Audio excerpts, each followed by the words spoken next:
Enxergando tudo certinho, o compartilhamento da tela, pessoal?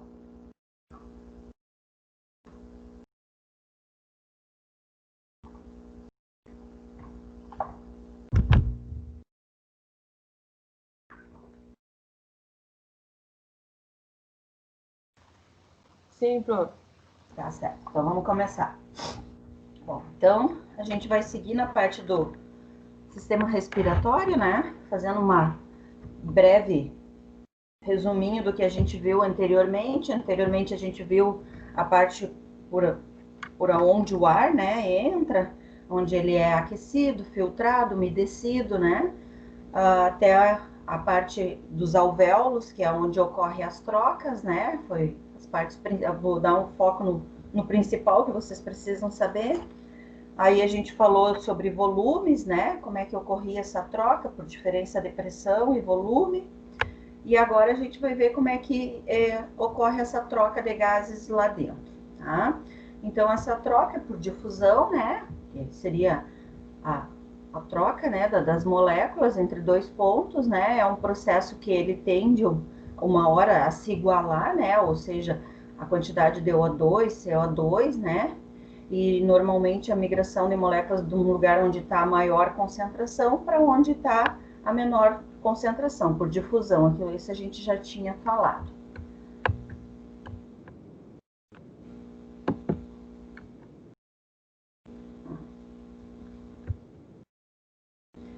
Então, ali, uma imagem, né, mostrando que é por difusão, né?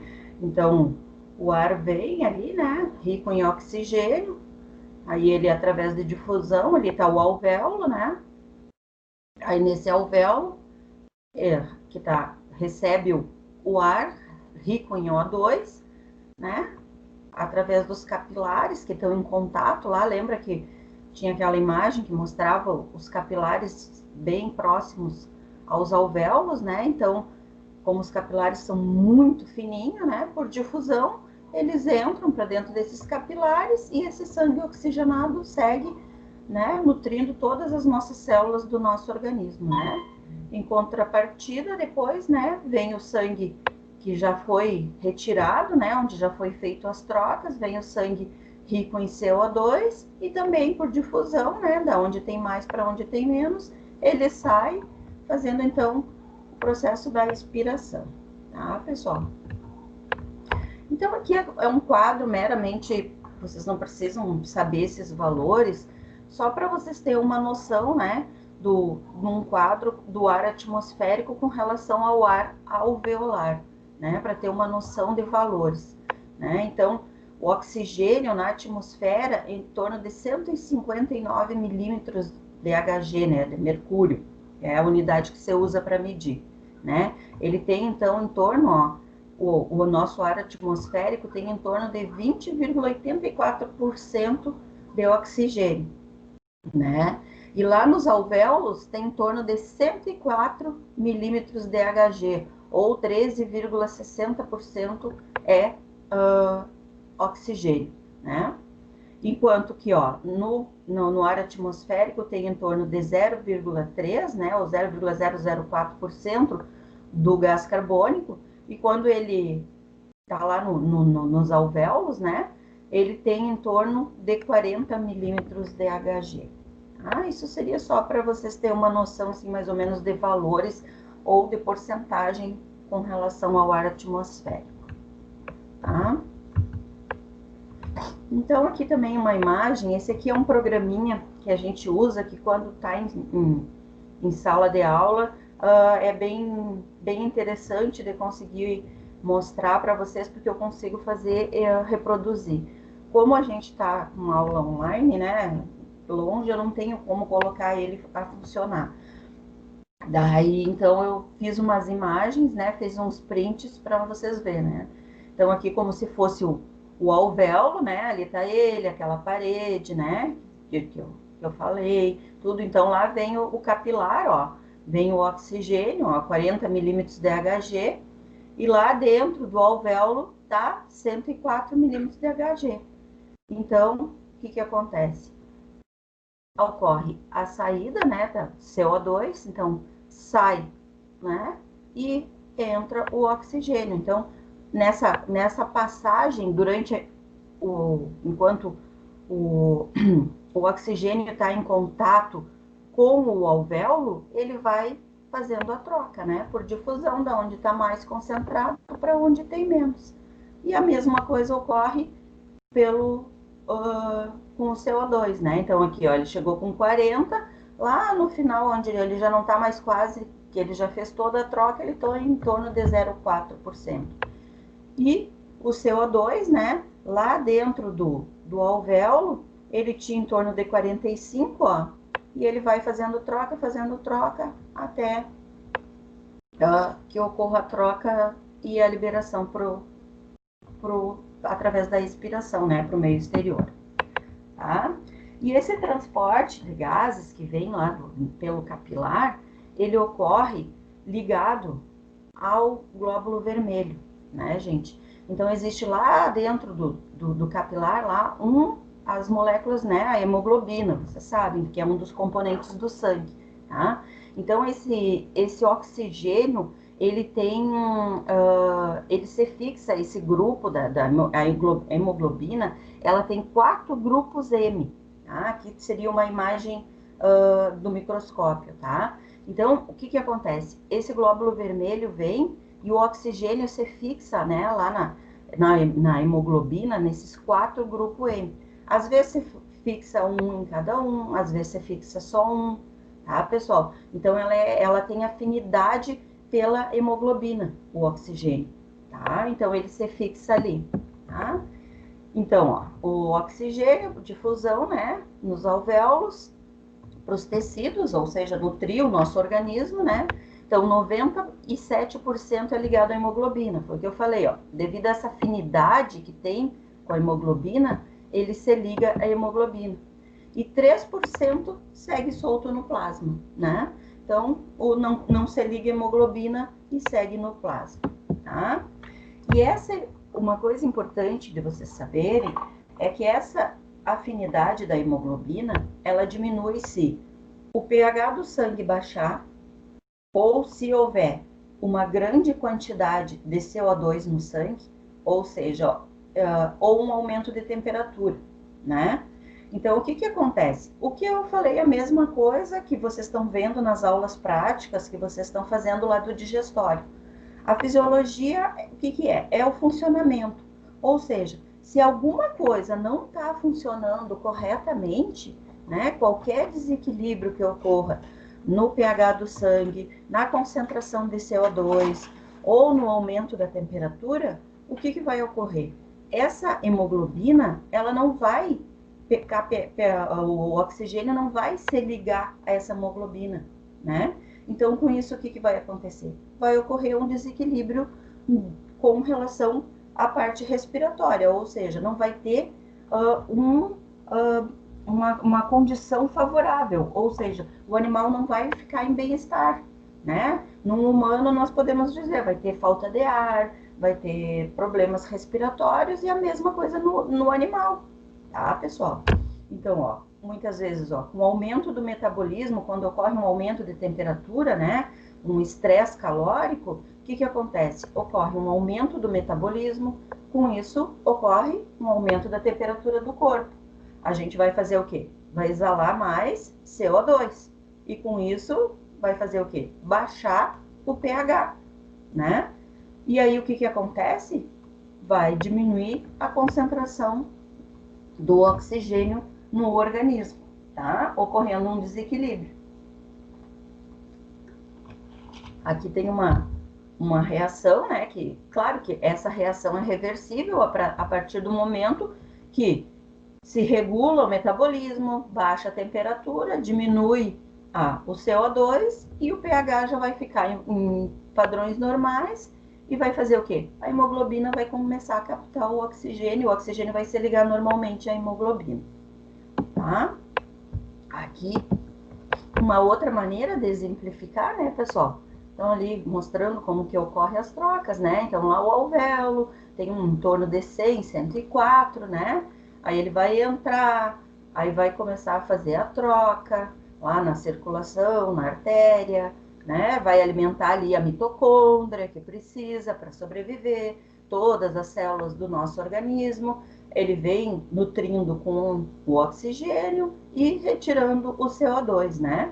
Aí vai para a circulação, né? A parte venosa, rica em, em CO2, né? Vem e faz a troca, tá? Desculpa, rica em O2. Aí aqui também só uma imagem para exemplificar o que eu falei lá no slide a 2 atrás, né? A curva de saturação da hemoglobina. Então, ó, quanto menor o pH, ou seja, quanto baixar mais ou tiver um estresse calórico, é necessário, né? A afinidade da hemoglobina diminui, ó. Então, tu pode ver ali, ó, com pH 7,2, ó, ela satura muito mais rápido, então ela não consegue captar mais oxigênio, né? Tá? E a mesma coisa com o CO2, ó. Aumenta o metabolismo, aumenta o consumo de O2, com isso vai ter um aumento da produção de CO2. Lá nos tecidos, o CO2 vai baixar a atividade da hemoglobina, né? E aumentar uma liberação de O2. Por quê? Porque como ele não conseguiu se fixar lá na hemoglobina para ser carreada, ele não ocorre a troca. Então, tu vai liberar mais O2. Os capilares não conseguem fazer a troca, né? Não consegue, ele não está ligado à hemoglobina e como o pH está muito baixo, não ocorre tanta troca. Então, vai fazer o quê? Vai liberar mais O2. Isso ocorre lá nos tecidos, né? Já nos pulmões, quando ocorre a baixa do CO2, vai ter um aumento do pH. Aí o que acontece? Vai ter a afinidade à hemoglobina e ele vai conseguir captar. Tá, pessoal? É como se fosse... é que nem a difusão, do mais para o menos. Então, se o metabolismo não está regulado, tem um estresse calórico, ou o animal está com uma febre devido a uma infecção, qualquer problema que cause alguma alteração na absorção, na afinidade dessa hemoglobina, né, a se fixar lá na hemoglobina, o oxigênio, já vai dar um problema, uma alteração de pH, né, dentro das células, e com isso já vai dar alguma resposta fisiológica que não vai ser a que se ele tivesse em condições normais, né? Se não tivesse num estresse calórico ou com uma infecção, né? No caso de uma febre, tá? Então, aqui também é uma imagem, né,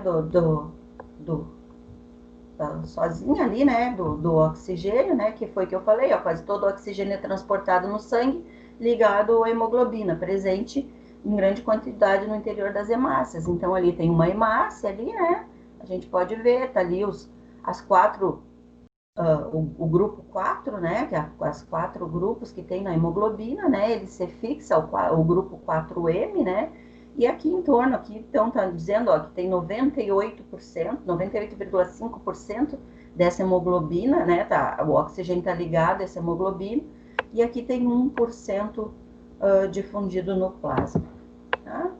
Aqui é a mesma coisa, né, então, só que o transporte do CO2, né, então, o oxigênio, ele é ligado à hemoglobina, tá? E o CO2, diferente, 7% ele vai dissolvido, né? E 70% é sobre a forma de íons de bicarbonato e somente 23% é ligado à hemoglobina, tá?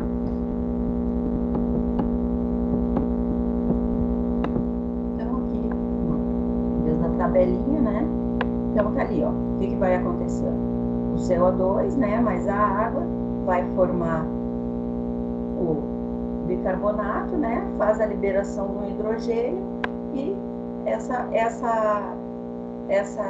equação, né, essa ligação também é reversível, né? Ela ocorre ao mesmo tempo que ocorre a equiparação, né, ocorre a absorção, ela volta, tá?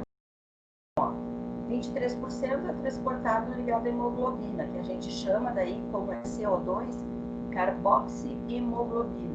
7% é livre e 70% nos íons bicarbonato.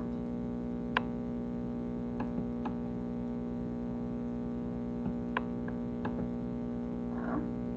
Então, ó, ali tá ela, ligou lá o CO2, né? Você ligou lá na hemoglobina, né? Então, ó, hemoglobina mais CO2, aumento da pressão de CO2 vai formar a carboxihemoglobina, né? E assim ela vai ser transportada dentro dos capilares, né? Por todo o nosso organismo, né? Para ser eliminada, né? Então chega lá, ó. Então a forma de carboxihemoglobina ela é reversível, né? Ela com o aumento da pressão lá nos pulmões, né? Ocorre um aumento das pressões no pulmão. A carboxihemoglobina, o que ela faz? Ela libera, né, o CO2 lá nos alvéolos, né? E a hemoglobina vai fazer o quê? Vai pegar o outro CO2 e vai fazer o mesmo, vai ficar passando, né, pelos capilares lá, pelos nossos pulmões, né?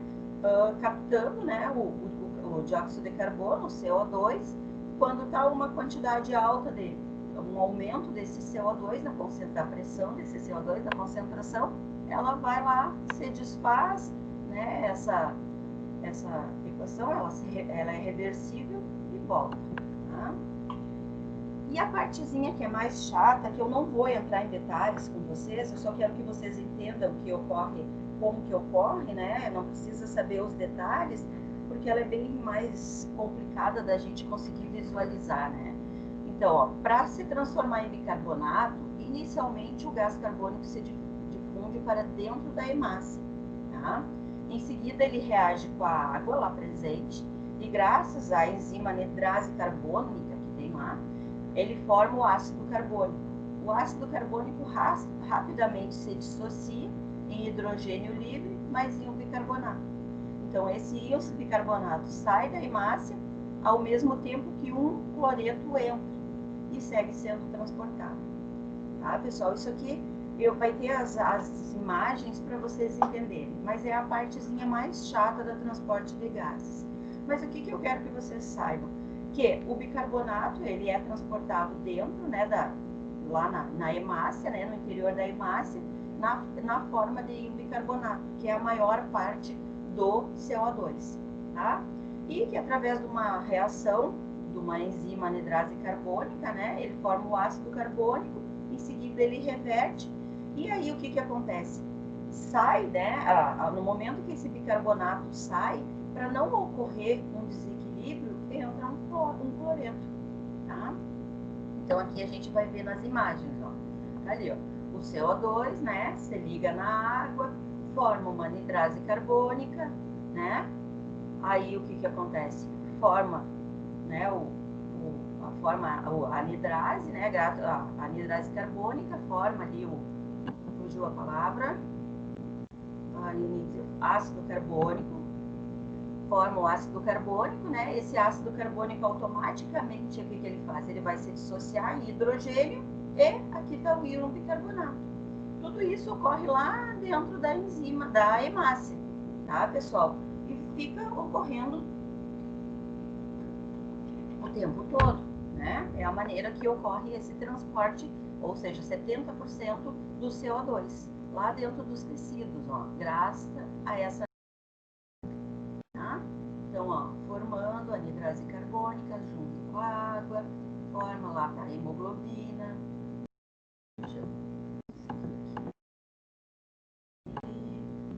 Passar, a gente segue. Então, ó, vem ali, forma, né? Graças à reação da enzima, da anidrase carbônica, né? Vai formando o ácido carbônico, né? Depois ocorre que a liberação, né, se dissocia em um hidrogênio e o íon bicarbonato, tá? Esse íon bicarbonato vai sair, né, vai se dissociar, vai sair, e para que ocorra um equilíbrio elétrico, né, para não ocorra um desequilíbrio, o que acontece? Tem um cloro ali e esse cloro vai entrar, tá? justamente para que não ocorra um desequilíbrio lá do pH do sangue, né, pessoal? Tá? E o mesmo processo ocorre o inverso, né? Como é uma reação de dois sentidos, né? Então, o bicarbonato vai lá, capta, né? Volta, se junta com o hidrogênio, né? O cloro vai sair, aí vai formar o ácido clorídrico, e aí vai vir a anidrase carbônica, vai formar água mais CO2, esse CO2 vai chegar lá nos alvéolos e vai liberar, ó. Então entra, se junta com a anidrase carbônica, né? Ali se junta, forma o dióxido mais a água e vai ser liberado. Ah, essa é a parte mais chatinha. Mas o principal é que eu disse para vocês, saber que o oxigênio ele é transportado na maior parte pelo íons bicarbonato que é formado lá dentro, né?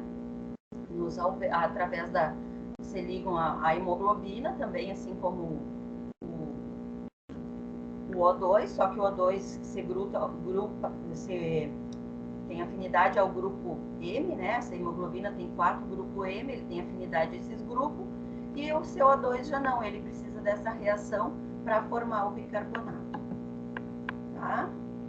E então, assim que é feita essas trocas dos gases e como que ocorre, tá? E a respiração, no exercício, né, gente? Quanto de respiração aumentado, o que a gente necessita mais? Né? Então, uma energia necessária para que ocorra uma respiração. A gente estando em repouso, né, como a gente está hoje, seria em torno de 2 a 3% da energia total do organismo. Tá? Quando é um exercício pesado, ele precisa de 3 a 5% para que ocorra a ventilação. Tá? Já em equinos, devido a toda a anatomia do equino, né, pessoal, que a gente já viu ali na parte respiratória, né, por ele ter toda, né, o pescoço, aquela traqueia, toda a parte respiratória muito maior, né, em repouso ele precisa em torno de 4 litros nas vias aéreas superiores. Então, toda aquela parte das vias aéreas superiores, que vocês lembram, que é onde não ocorrem as trocas, né, que a gente diz que é o espaço morto ali, né, ele precisa de 4 a 5 litros, se ele estiver em repouso. Agora, se ele estiver em exercício, ele trotando, ele precisa mais de 75 litros. Então, vocês conseguem ver o aumento, né, o incremento que ocorre num equino quando ele precisa de um incremento, né, um acréscimo de oxigênio para que ele possa fazer o exercício, ele possa trotar, ele possa correr, tá, pessoal? Então, assim, o que eu queria que vocês entendessem é que, como no digestório, né, o respiratório também é importante, porque qualquer problema fisiológico nas trocas do CO2, do O2, ele vai desencadear uma desregularização, né, no nosso organismo. E o que vai acontecer?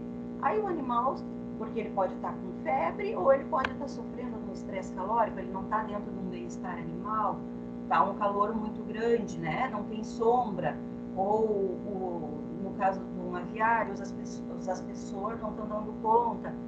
Então tudo vai ocorrer e aí com isso o animal já não vai se alimentar, porque ele vai sofrer de um estresse, né?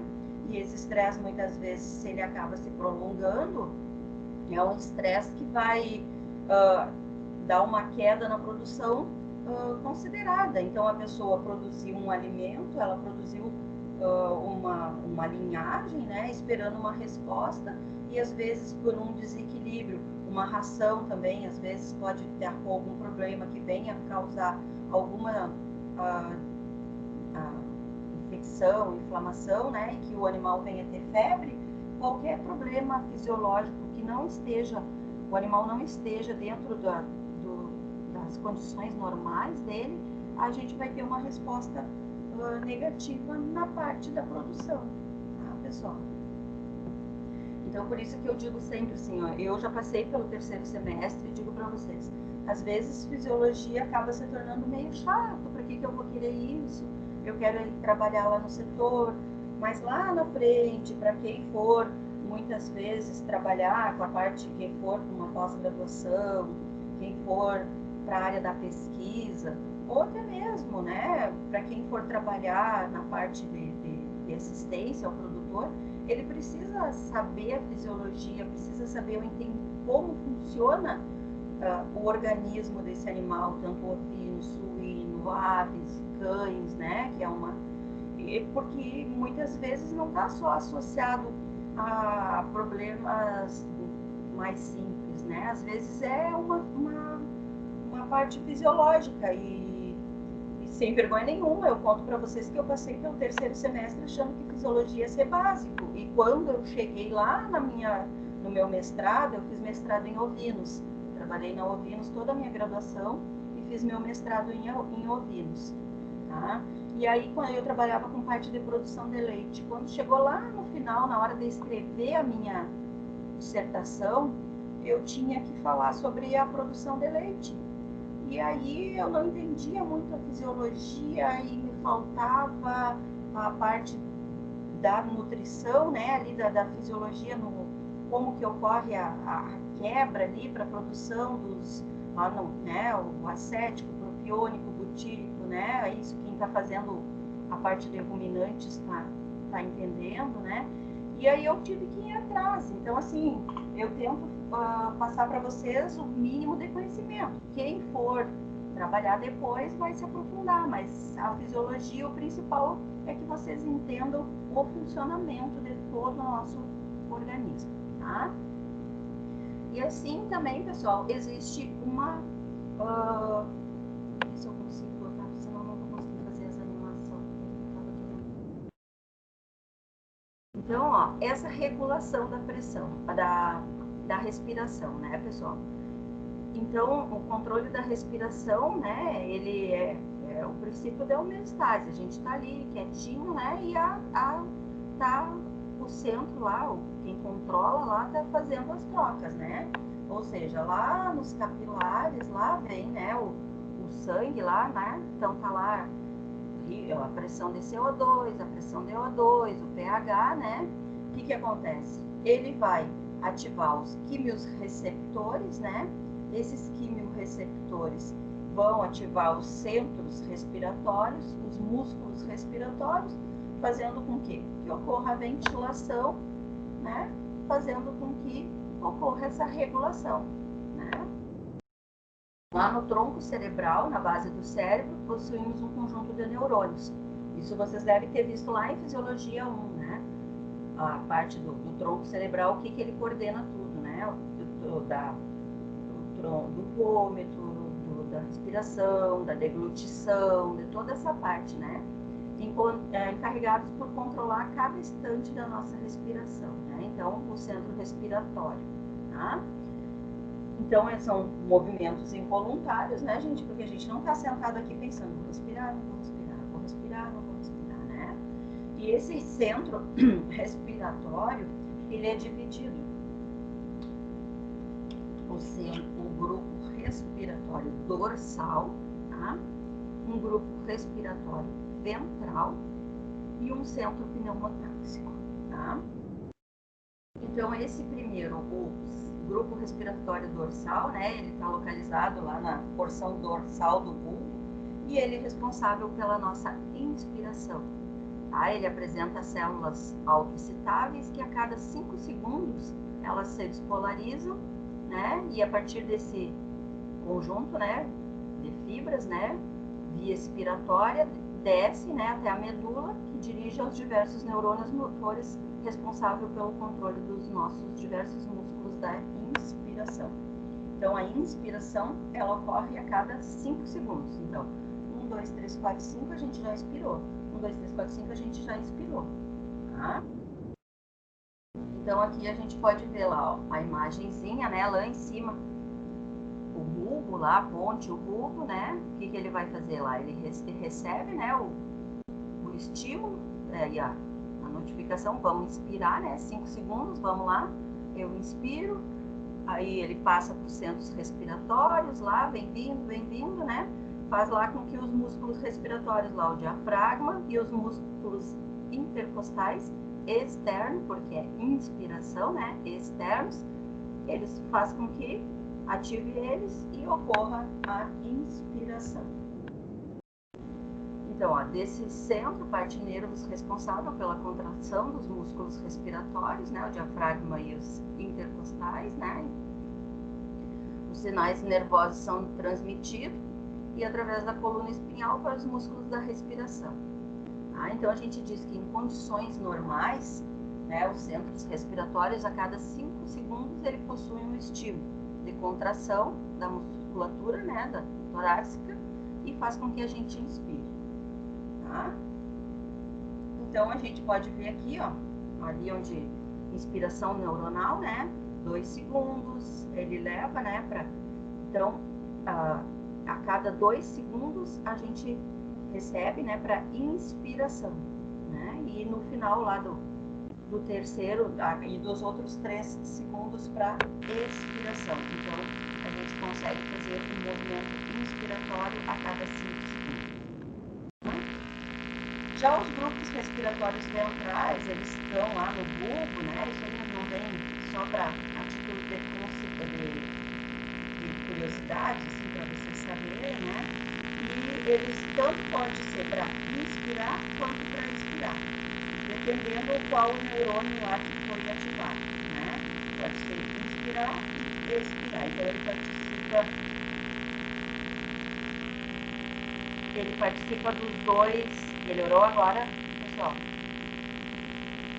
E o fio do microfone tinha caído do fone. Melhorou o ruído?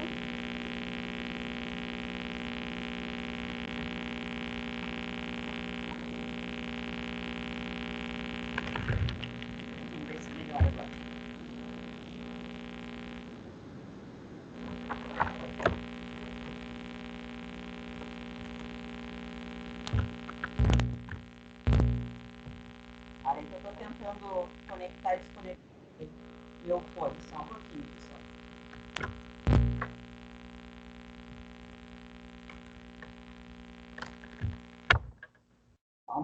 Só um minutinho.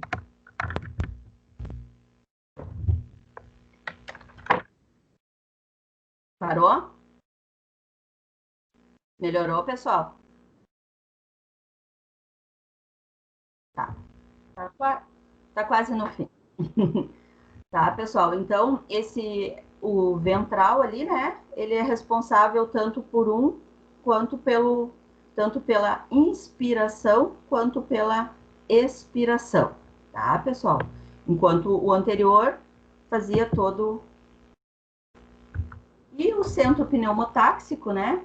Que ele tem também a responsabilidade dele é controlar a frequência, tá? Para manter um padrão de respiração. Então, quando a gente precisa, que a gente faz uma respiração, né? Aquela respiração rápida, quem faz esse controle é o pneumotáxico, tá? Tá? E toda essa parte, né? Então, quem faz os quimiorreceptores lá, né? Os centrais, isso aqui é só a título para vocês terem uma localização, né? De como eles são situados no bulbo, né? Eles são banhados pelo líquido cérebro espinhal. Isso aí vocês devem ter visto lá na fisiologia 1, né? E o CO2 se funde com grande facilidade, né? Ele tem uma afinidade, ele tem um livre acesso, né? Então ele se funde com grande facilidade. Então, quando aumenta a concentração lá nos alvéolos do CO2, o que acontece? Como ele tem essa facilidade de se difundir, ele vai fazer com que ocorra o quê? Um aumento da ventilação, né, pessoal? Então, é como eu disse, se a gente está num ambiente onde tem uma baixa concentração de O2, a gente começa a não conseguir respirar um ambiente muito poluído, com fumaça, né? A gente faz o quê? Qual é a tendência? É aumentar a nossa frequência, né? Para tentar fazer com que ocorra um equilíbrio. Então, quem é responsável, né? São os quimiorreceptores centrais lá lá no bulbo, né, do líquido cérebro espinhal, que faz com que ocorra o centro pneumático, que ocorra esse aumento dessa frequência, tá? Então, aqui tem como é que se diz, um esquema, né? Então, ali está o nosso capilar ali, né? O que acontece, ó? Se ocorrer um aumento do PCO2, né, da concentração, o que vai fazer? Ele vai avisar lá no quarto ventrículo, porque ocorreu um aumento do número, porque se tem um aumento de CO2, vai ter um aumento de quê? Do hidrogênio, né? Vai fazer com que ocorra o pH, lá a nível cerebral. Então, o que ele faz? Ele vai ativar os quimiorreceptores centrais lá, né, gerando impulsos nervosos. Os respiradores centrais também serão, né, estimulados, vai fazer com que ocorra uma contração e ocorra uma maior ventilação. Como vai ocorrer uma maior ventilação? Agora a gente vem para o lado aqui, da direita, né? Uma maior ventilação, vai ocorrer o quê? Uma exalação do CO2, né? Então, vai ocorrer vai exalar mais CO2, diminuindo o CO2 lá no capilar, e com isso vai fazer o quê? Vai baixar, né, os impulsos e vai ocorrer a regulação, tá, pessoal?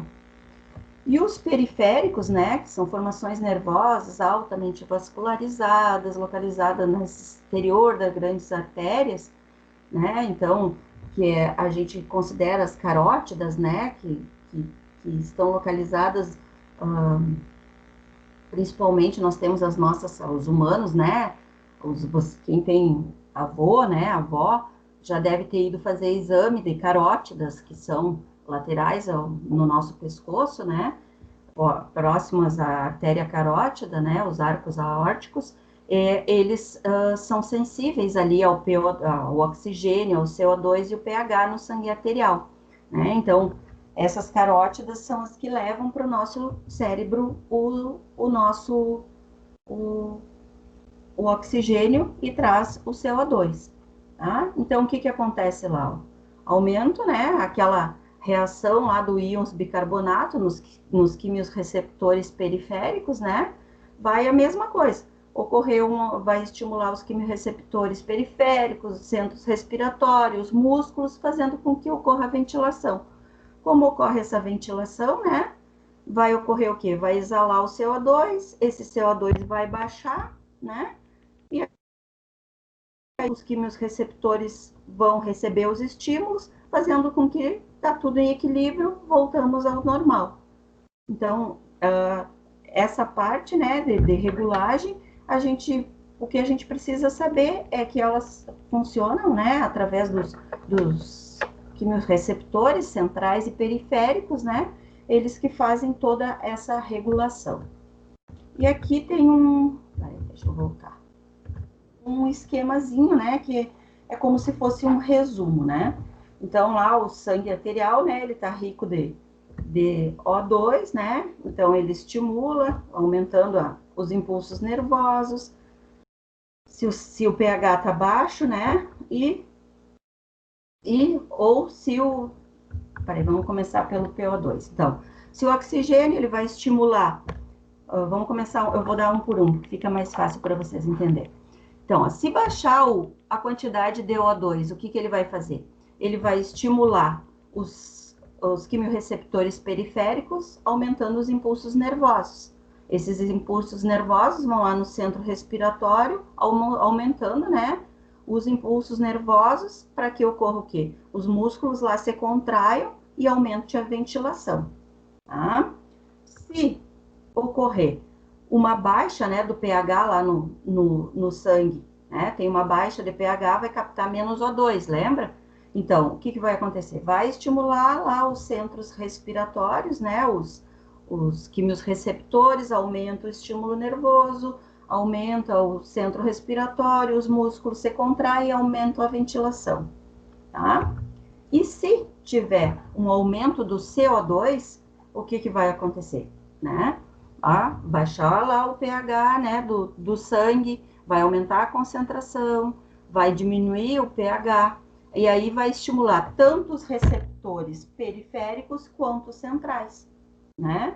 Aí os dois vão estimular lá os centros respiratórios, os músculos vão se contrair e vai ocorrer a ventilação para tentar fazer com que ocorra uma diminuição, né, desse CO2. Tá, pessoal? E outros fatores, né, como um resumo final, que afetam a respiração, a temperatura, né? Então, maior temperatura corporal, maior ventilação, né? O efeito indireto, né? Lá no que nós acabamos de ver na regulação, né? Do metabolismo.